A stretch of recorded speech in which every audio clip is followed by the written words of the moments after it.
This Three Beards Media podcast may contain mature themes, and if you're not down with that, we got 3 words for you. Like the podcast. Nailed it!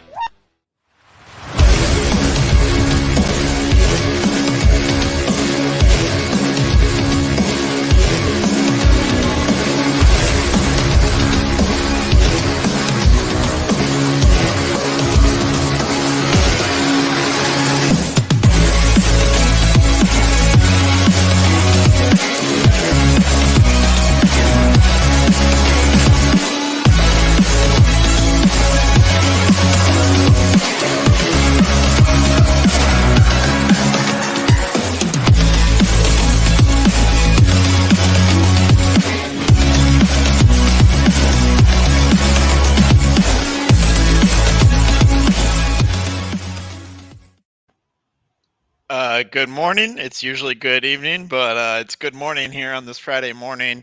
It's Andrew Barber here with my co-host Drew Shipley. Episode 9 of the Hawk's Eye View Iowa-Purdue preview, as always, sponsored by Revelton Distillery, Kyle Lehman, Wintrust Mortgage. Huge shout out to them. How are you feeling on this Friday morning, Drew? I'm feeling like a 4-day weekend, Andrew. This is great. You know? Yeah, it's the same for me. So it's a nice fall morning. I think it's like 55, 56 degrees out right now. Overcast. Yeah. It feels like football weather. Finally. Yeah, it's really the perfect temperature for fall and for football, and so we're looking forward to this week's game.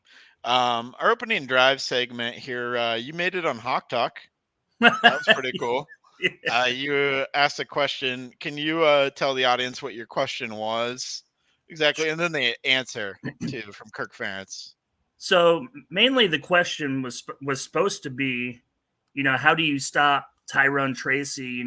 Purdue has a history of having explosive players go off on Iowa, whether that's in Kinnick or whether at Ross-Ade Stadium in West Lafayette, whether it be Rondale Moore, David Bell, Charlie Jones last year. Then I brought up Tyrone Tracy, obviously, because there's a natural storyline in that, right? And basically, he didn't have an answer except for the fact that he never wants to see David Bell again, unless it's on TV playing for the Browns. That's what he said, which is funny because Browns are his NFL team when he was coming up with Belichick before he hit the college ranks, which is ironic, but yeah. So. And to be honest, it was pretty funny. Yeah, that was great. I didn't know that it was you until you told me that this morning, and that's great. So keep firing off your questions to Dolph. I'm sure he'll keep taking them in. But I'm trying to get that free authentic swag. I'm trying to win that box. I want some shirts. Yeah. Nice. I really thought David Bell would go off in the pros, and he hasn't quite yet. Yeah, I don't know. Like I haven't even followed him, honestly. Doesn't hit like the fantasy, top 100 or whatever.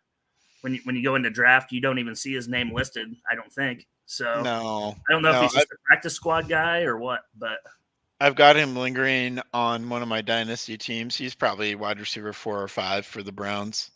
Sure, which isn't a very lucrative position, but. And then what? Rondale Moore is like Arizona's number 2. Like he plays. Yeah, Rondale Moore plays a little bit. I thought he would do a lot more though in the NFL than what he has.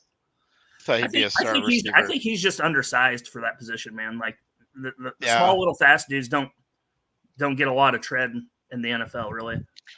Yeah. So I mean, this year's Purdue team, they've got Tyrone Tracy, like you mentioned. They've got Deion Burks. TJ Sheffield is back for his 15th year of college football. I feel like he's been on the roster since the 90s. I don't even know what to say, but maybe they can get Curtis Painter back at quarterback. Oh my God. Yeah. I don't know. I saw a couple. So like we talked about in our initial episode, Iowa-Purdue back in 2002 was what really cemented my Iowa fandom. So Iowa-Purdue kind of holds a little bit of a special place in my heart. Yeah, would that have been the quarterback after Drew Brees then? That wasn't Painter, was it? Yeah, I think Kyle Orton was actually the Kyle quarterback Orton, that's it. in 02. Because yeah, Drew Brees wasn't there, and then Painter was shortly after Kyle Orton. That's right. So it was kind of wild because there were a lot of Southeast Polk folks around for Iowa-Purdue that year because that's where Kyle Orton's from. Yeah. So, and he was a great quarterback, and I can't remember any other part of that Purdue team in 2002 other than Kyle Orton. No, usually it was just the quarterbacks during that era, really. And it was Joe Tiller who kind of brought the spread offense to the Big Ten. Yeah, I mean, their offenses have been high flying, conference wide, since they joined. Yeah, they're fun to watch for better or worse. Honestly, I enjoy betting the overs on their games. Well, I thought maybe this year that they wouldn't be as spread out because Ryan Walters came over. He was the defensive coordinator from Illinois, and he came over to take over the head coach. And I thought maybe they would run a little bit more of a pro style, go under center a little bit more.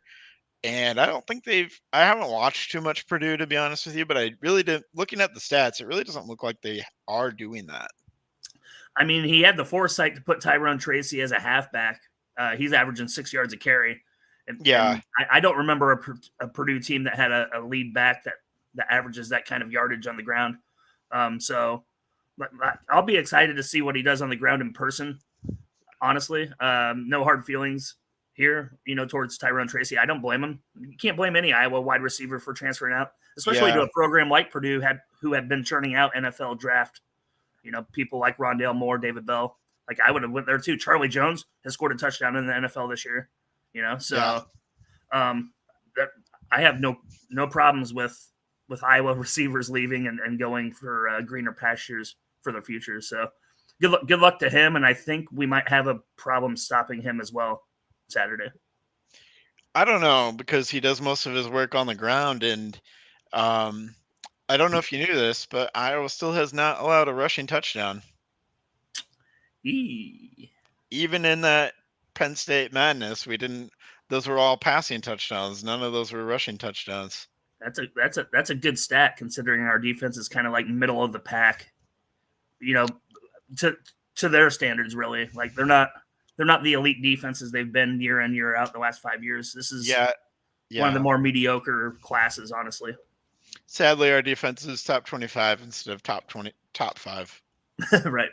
Yeah, and that makes a huge difference in the world of Iowa football right now.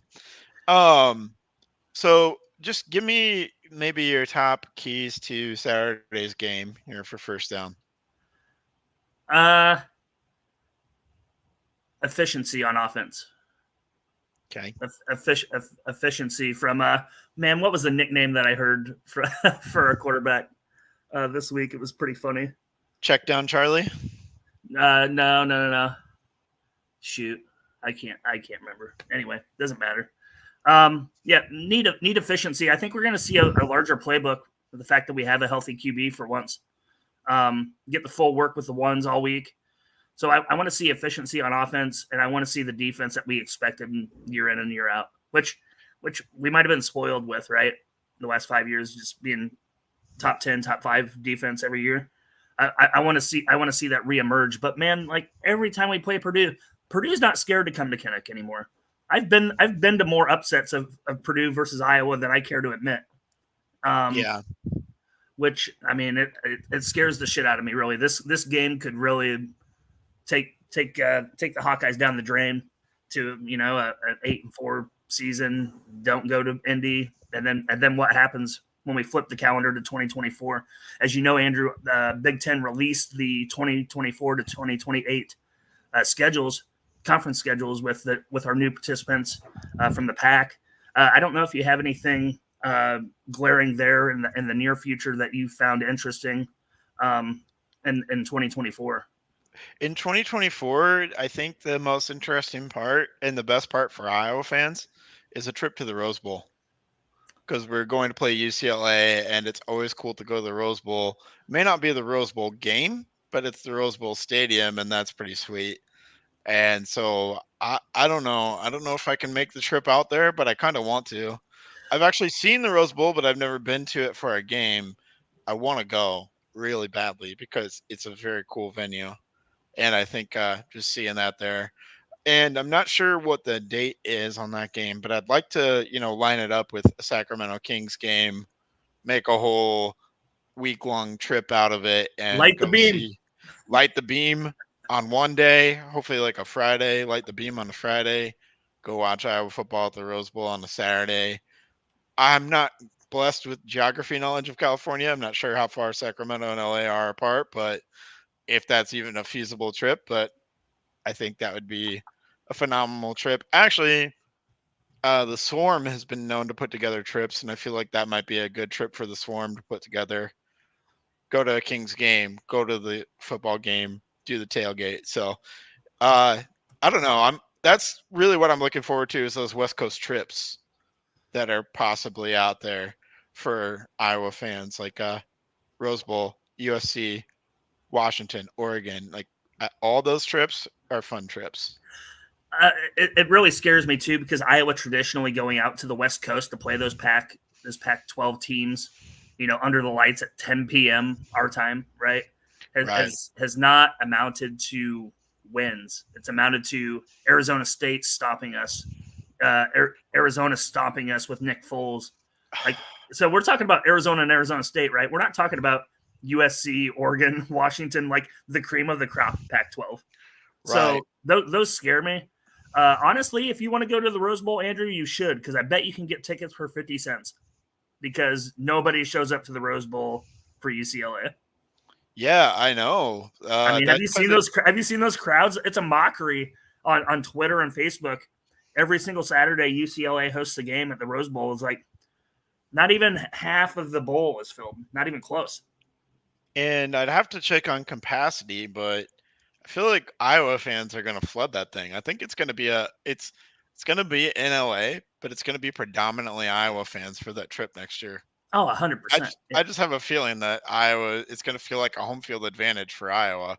No doubt. And what I'm excited about, as you know, Andrew, is Kinnick East returns out here to College Park, Maryland. They do play Maryland out here, so it's a 10-minute drive up the Beltway here. So I'm really excited to see them. Hopefully, it's earlier in the season and not cold. Hopefully, it's like late September, October game. But looking forward to seeing that because Maryland's on the up and up too, man. Like they got a big game against Ohio State this weekend. Well, is this the last year of Talia? Man, I don't know. You know what? Another year? I'm going to look that up. I have no idea. But they're coming out to Maryland next year for the first time since you've been out there. Yeah, because they had played that game where we stomped them like 55 something right before I moved here in October of 21. Yeah, we picked off Talia 5 times or something in that game and returned like 2 of them for pick sixes. Yep, that's right. Like it was a crazy game because people were giving Talia Heisman hype. Maryland was undefeated, and Iowa just came in and just picked off. Yeah, just destroyed them. So, well, that's good. That's good. Sorry that I veered off of Purdue, but I wanted to get the schedule. The new schedule in there for a little bit.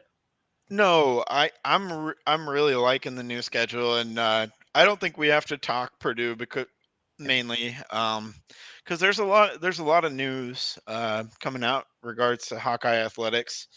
The other big thing that's coming up in about 9 days, the crossover at Kinnick. That's right. I can't wait. Did you see the video from Iowa women's basketball? I did not know. So I caught a little bit of their presser. What was it? Tuesday morning, 8:00 in the morning. Ooh. Yeah. I caught a lot of what Lisa Bluter had to say, what Caitlin had to say, obviously. Mm-hmm. I think they're pretty confident in the roster that they have, honestly. Gabby Marshall came back. Kate Martin, which by all means, I remember in March Madness last year that like she clearly said she was done. Like she was going to dentist school or something. And like she was going to be done with basketball, but apparently they convinced her to come back for her 6-year COVID year, which is huge in the shooting, outside of Caitlin Clark. She needs to be there and be able to chuck up the rock as well. Yeah. So like I said, I think the key is to replacing Monica Sonato is going to be that Hannah Stolke takes that big step, and I think she's going to. Yeah. And Addison O'Grady to a lesser extent. O'Grady's going to play a lot of minutes for for sure. Iowa this year. And then the word on the street is that Molly Davis is hitting threes at a higher rate. And Kylie Feuerbach, who didn't play last year because of an injury, but played 2 years ago and transferred over from Iowa State, is a pretty decent shooter who will come in off the bench. And so that's kind of the backup plan for Kate Martin and Gabby Marshall. So a lot Do, of depth in the backcourt, not yeah. as much depth up front for Iowa. Do we know anything about that big time recruit that had that huge accident with her father passing away and like her what's A- her name? Ava Jones. Yes. Do we know anything about her? Is she like officially on the roster? I know that like it was a long shot that she was ever going to play again, but I know that Lisa Bluter honored her scholarship, and I don't know if she's on campus on the team or she what. Is she? She is on campus. Her scholarship is still intact and will remain intact throughout the length of her time at Iowa. And I don't know. She's still just rehabbing and trying to work back. And I think it's going to be one of those things where, maybe next season, if things go really well, For sure, she might be able to get on the court. But I don't think there's any rush or anything like that. But I know that I saw some videos about 6 months ago of her in high school out on the court with her teammates shooting baskets really close to the hoop, doing some very, very light work, but she was out on the court under her own power sure, and doing things. So I think it's you know unfortunately a terrible situation, but hopefully she can make a full recovery and make it back. So I think that's a great stopping point. It's a good time to hear from Revelton, our sponsors at Revelton Distillery. At Revelton Distilling Company, everyone has become a part of the Revelton family. From the Taylors and their daughter who helped perfect their award-winning gins, to the team who installed Lucy, our 33-foot-tall custom-made still, right down to the local farms that provide our coveted corn, and even the cows on those farms who consume our mash byproduct. Want to see the farm to flask come to life? Now you can tour Lucy and find out where we take Iowa's harvest and transform it into our finest spirits. Choose between a 45-minute tour or find out even more by scheduling a VIP behind-the-scenes tour to get the taste of the full Revelton experience. You can visit them at 1400 West Clay Street in Osceola, Iowa, or find all of Revelton's award-winning spirits at any local grocery or spirits retailer.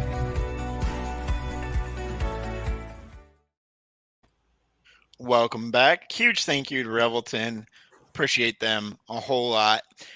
Deacon Hill stepping in for Cade this week. We got Big Deke energy, as Raygun puts it. The Deacon Beacon has been lit. Sneaking Deacon, whatever nickname you want to come up with. I personally, and I saw this maybe floating around on Twitter, X, whatever you want to call it. A little bit of Nate Stanley, a little bit of Nate Chandler vibes from Deacon Hill. Yeah. I mean, he's a big kid. He's got a big arm. I think he's going to get better at his decision making. So, like, but by all means, I don't have like a doom and gloom on the season as a whole from the quarterback position. I think we're still what is Brian Ferentz going to let him do, right? Because they didn't exactly unleash Cade McNamara either. Granted, a lot of that was physically, incapable of doing all the things that would normally be in the playbook, right? Right. At the same time, when are you going to protect him? At times, was he truly the best option for you to win the football game out there at 70%? Maybe they thought so. They get paid a lot more money than we do, obviously, to make those decisions. So, for better or worse. Yeah. But yeah, to have the full complimentary playbook with a healthy quarterback is going to be nice. Yeah, you get those quarterback sneaks that we've been accustomed to seeing when we need 3rd and inches or 4th and inches, and actually have the guts to go for it because we know, a 6'4", 250-pound guy is going to get a yard. Yeah. So, Yeah, I feel good about it overall at the quarterback position. I just don't know what Brian Ferentz plans on doing with him. Right. And like you said, Cade was probably more limited physically than what we knew. And I think a big part of the reason why he was out there was because there was a lot invested into Cade. And so when you invest that much into a guy, you're not going to just bench him at the first sign of trouble or injury status or whatever. But like you said, the quarterback sneak is back, and I'm even a big fan of like 3rd and 3, doing one of those little tush push things, and just Yeah. we could invent the Jalen Hurts play at the college level and just do one of those twice in a row if it's in the right spot of the field. Obviously, not backed up on your own end, but if you're like around the 50 or something, and it's 3rd and 3, and we did it against USC with Nate Stanley. We did like 3 QB sneaks in a row and got a touchdown, or 4. I can't remember. Yeah. But I mean, it's an effective play for the Iowa offense. So, and that's all that we care about, right? Is moving the ball forward. For sure. May not be able to do it through the air, so might as well just do it with the quarterback sneak. Oh, man. Double-digit quarterback sneaks on Saturday. Let's do it. Iowa's leading rusher, Deacon Hill, 36 yards on 11 carries. Okay, did you see the video? Someone posted a video of him in like a youth football game when he was younger, and he looked as big as he is now at that game. And someone said, "Is this year's Deacon Hill a version of Mark Wiseman that Iowa needs?" Is Deacon Hill the new Mark Wiseman, except he plays quarterback? So, well, I think he might be 6 inches taller than Mark, but yeah, built the same for sure. Dude, he's just a bowling ball. I say just snap it to him and let him rumble downhill a few times. Yeah. But all kidding aside, in the rushing game, listening to Kirk on Hawk Talk with Gary Dolphin the other night, sounds like Williams is closer to getting back. And Jazz Patterson's more like 2 to 3 weeks away. I have a hot take that I'm kind of thinking of, Andrew, about how this running back room is going, right? Okay. About how they manage red shirts. You can play up to 4 games, and you have all these people getting tread now. Williams being out, Patterson being out. Williams has only played, 1 game? The opening game? Caleb Johnson, right? Or Caleb Johnson, I'm sorry, not Caleb Williams. Johnson has only played 1 game. Yeah, Caleb Johnson. Yeah. So 2 games. 2 games. He played a little bit of the. Oh wait, no, he didn't. No, he didn't. He's only played the opener. So if you count the red shirts, he's still got 3 games left. If we're gonna play that card and just rotate running backs in 4 games at a time for the season and red shirt them all, like I don't know. Yeah, maybe I'm putting my tinfoil hat on here, but it seems like kind of year after year, the last couple of years, that's been the case, where no one's actually toted the rock for 10 games a season. Well, freshman Caleb Johnson kind of took over. That's true. That's when they ran the wheels off of him. Yep. Yeah. So I don't know. I think he's a bit of a competitor. I don't think you're really going to do that if you're a competitive guy, but maybe. I mean, if something happens again, then definitely he's taking an injury redshirt year and coming back. But Iowa needs that kind of a boost, because when he's healthy, he's a playmaker. Yeah. And we lost a playmaker with Luke Lachey, so we need one back. For sure. Jazz Patterson is too. And that's a thing that people don't think about, is like Iowa is kind of playing without some playmakers. And yeah. I mean, I was so excited to see Jazz Patterson run the way he did too in his debut, right? And had no idea that he even got banged up in the game until, the Tuesday presser. Like, right. He didn't come. I didn't see him come limping off the field or, anything like that. And that drives me nuts how Kirk Ferentz manages his injury reports. And I've said it before in the podcast of, if we're gambling on these games, that we need a little more transparency on that side of the, that side of the game. But yeah, I mean, if Jazz is still 1 to 2 weeks away, what did he do? Because that'll end up being like 5 weeks out. My best guess, it's ankle related, so high ankle sprain. It's my best guess. Yeah, I don't know. I'm not a doctor by any means though, and I'm literally just guessing. So, don't take my word as gospel. But you brought up gambling. That was another huge point of Hawk Talk, and another huge point for the NCAA. And I feel like we've talked about this several times, and I wish we didn't have to talk about it at all. Yeah.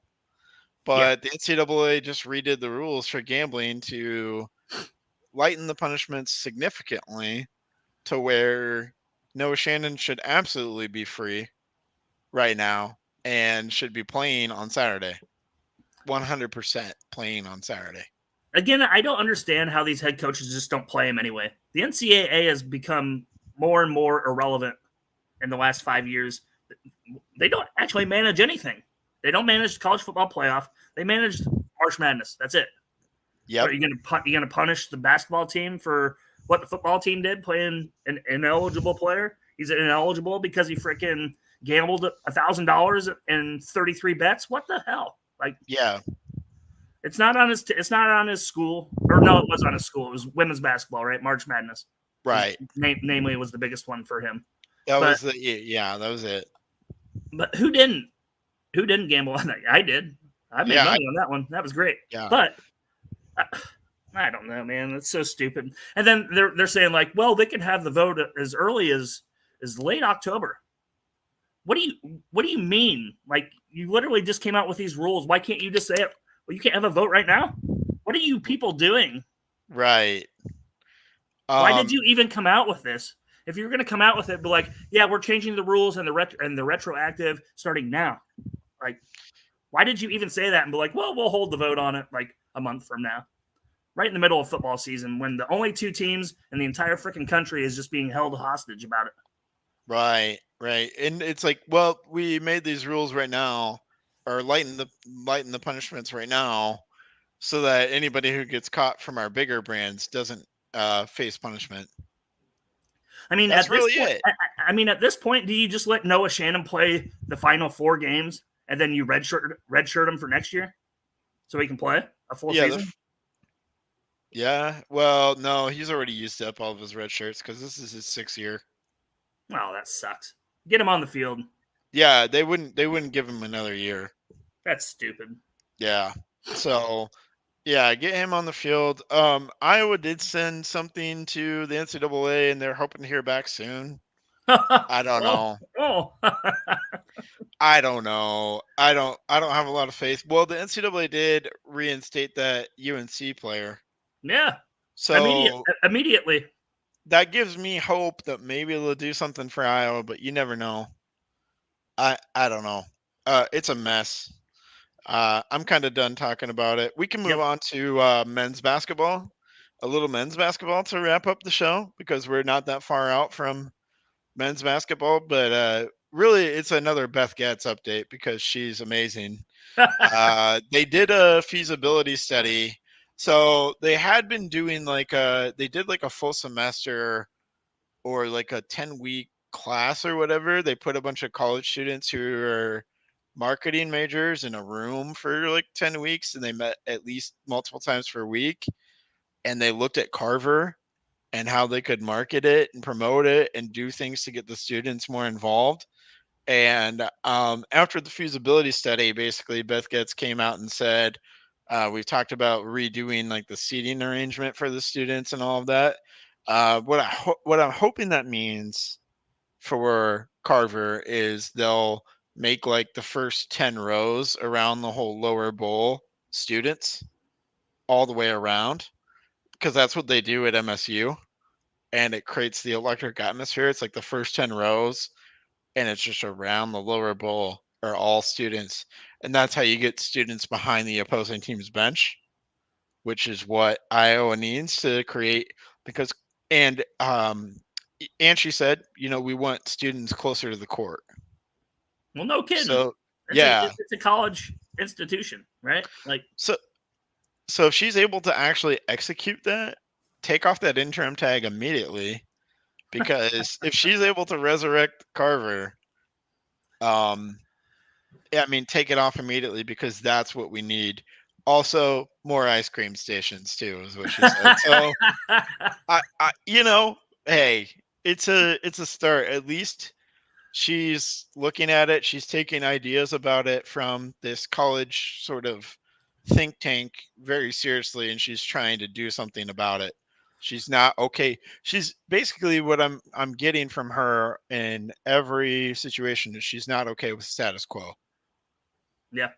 And how brilliant is that she got a free feasibility study done? Not free, actually was paid to, because the kids paid to go to college to this class to do the work for her. Right.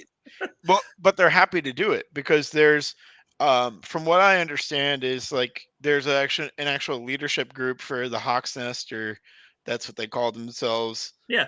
That participated in this and they want to do this.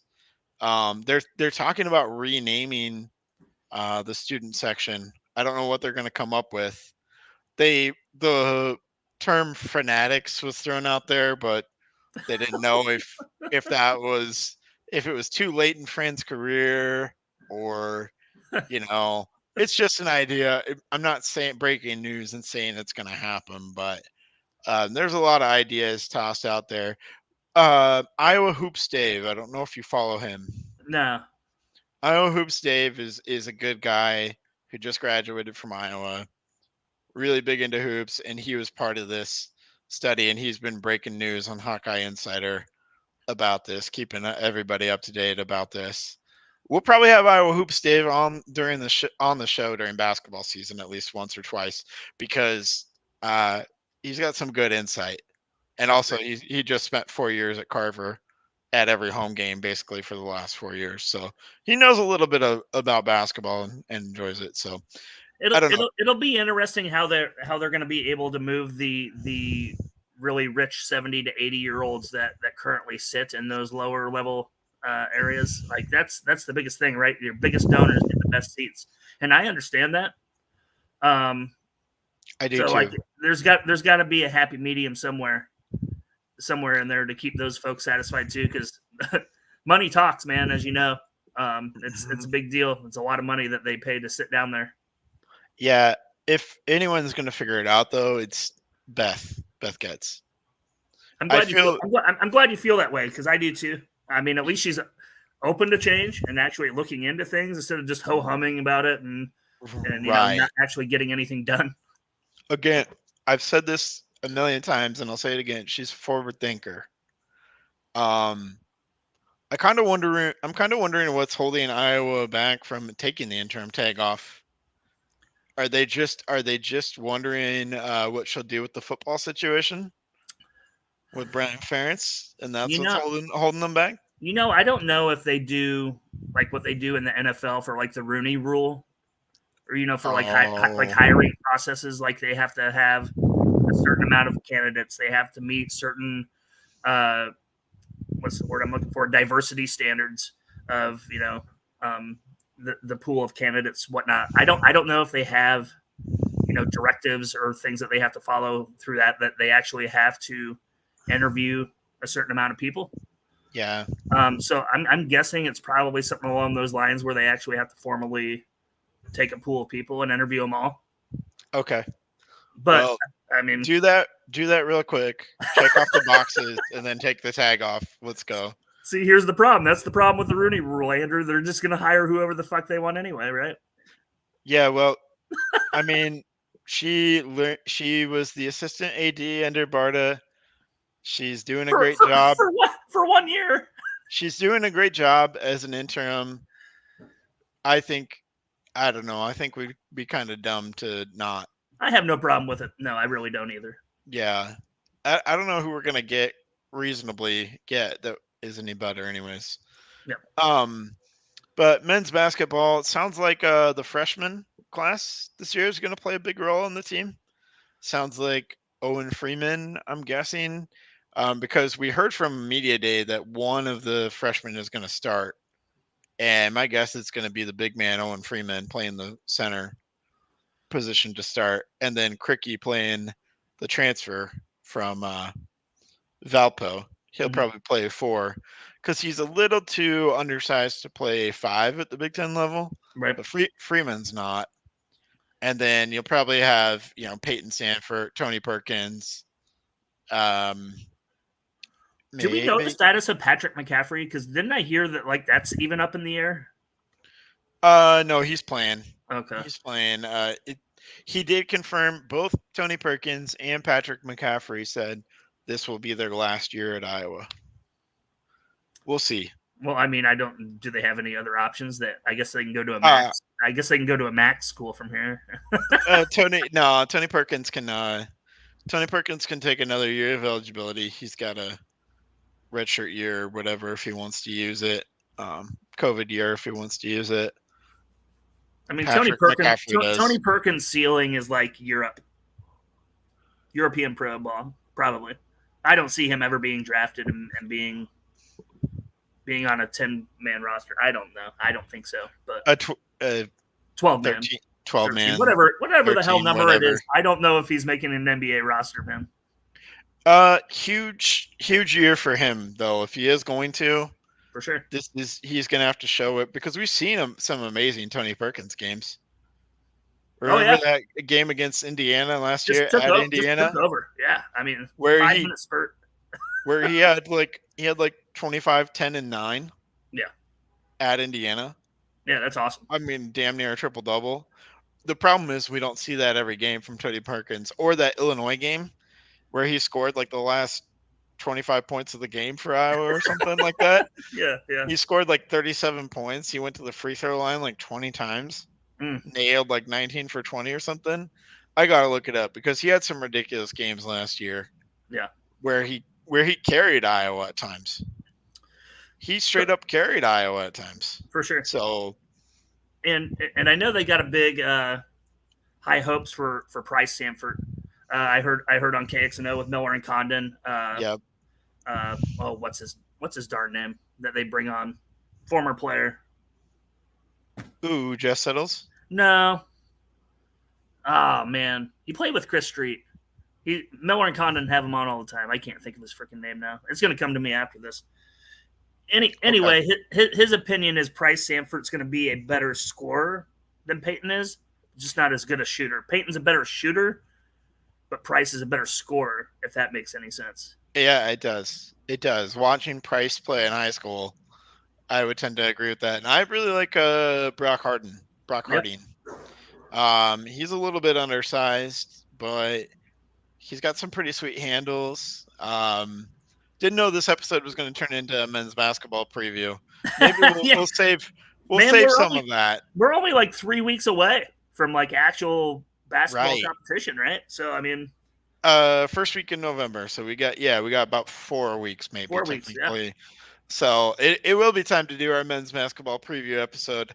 I think there's a lot to be excited about for men's basketball, but I think it is going to be up and down. I think you're going to have to be really patient with this version of the men's basketball team. Because they got. Yeah. What we know from a Fran McCaffrey team is they're going to be able to score, but defending is the biggest thing. And it sounds like from this preview or from the folks that are from within might be the least aggressive defensive team of the Fran McCaffrey era. So it might be really bad defensively. We'll see. I mean, Tony Perkins said one of his goals during media days to be known as the best defender in the Big Ten. Well, you know what? I wish I was a Division I football player, Andrew, but guess what? Yeah. We'll see. I mean, Tony Perkins has the skills to do that kind of a thing. He does too. He has the athleticism to do it. You're right. He has all the skills to do it. He just has to put his mind to it. So we'll see. Yeah, that is going to be the big question, I think. But also think you're going to get a different leading scorer every night. I don't think you're going to have that one solid guy that you can look to every night. And in some ways, that might be a good thing because defense can't key in on one guy to kind of lock down the offense late in games because I think you have Peyton Sanford, Tony Perkins, and then maybe a guy like Josh Dix, who I really like, who is another year removed from a serious injury. Yeah. I think he's going to be really good and has a lot of potential too. So, um, any last thoughts? Well, I think let's go ahead and just kick it on over to Kyle Lehman here at Wintrust Mortgage, one of our excellent sponsors. Are you in the market for a new house and unsure of the mortgage process? Want to know that you have someone looking out for you? Kyle Lehman from Wintrust Mortgage is a down-to-earth, knowledgeable lender who can be there for you in your corner. He can work with you in any of the 50 states and is just what you need to expand your home search. Kyle will work with you through the entire process with little to no work from you. Take the worry of the mortgage process out of the equation so that you can focus on looking for your dream home.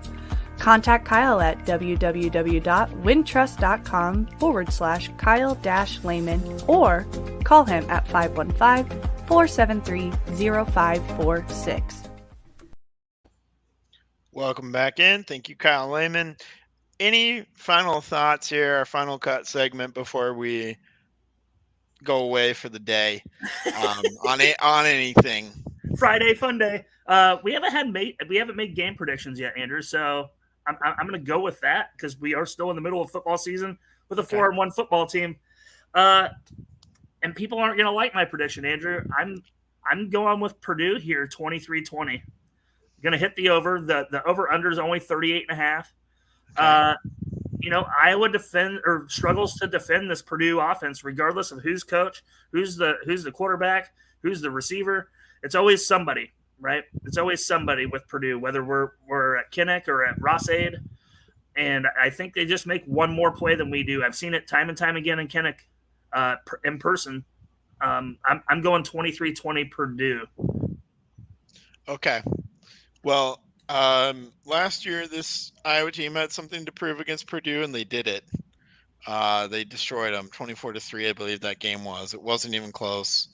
I think there's a little bit of motivation here. There's kind of a rallying, get to the Big Ten championship for Cade McNamara kind of cry.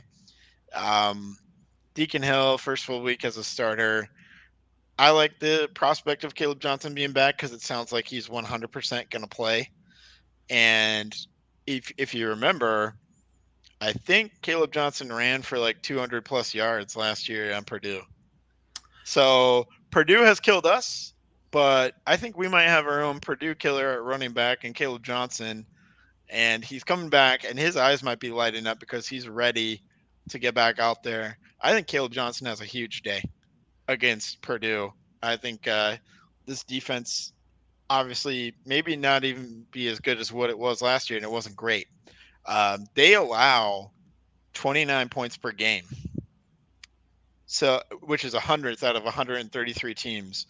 So this is not the best defense at all, and I think this might be a good day for the run blocking again. Won't say we do exactly what we did to Western Michigan, but it might be close. So I'll go ahead and take Iowa 27, Purdue 6. I like it. I think Caleb Johnson tears it up, and the defense, as a result of the offense scoring more points, is a little bit more rested, a little bit more fresh, and they're able to stop Purdue. So our predictions could not have been further from each other. Yeah, I know. I didn't feel as confident about this game before the season.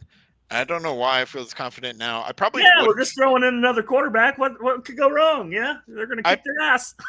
I probably wouldn't feel this confident if Caleb Johnson wasn't back. I think again, a huge part of my prediction, Caleb Johnson.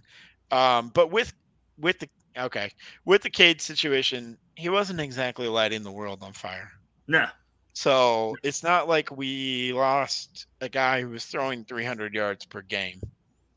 So it's not, his leadership is really what is going to be missing. For sure. For the most part. So that being said, thanks for tuning in.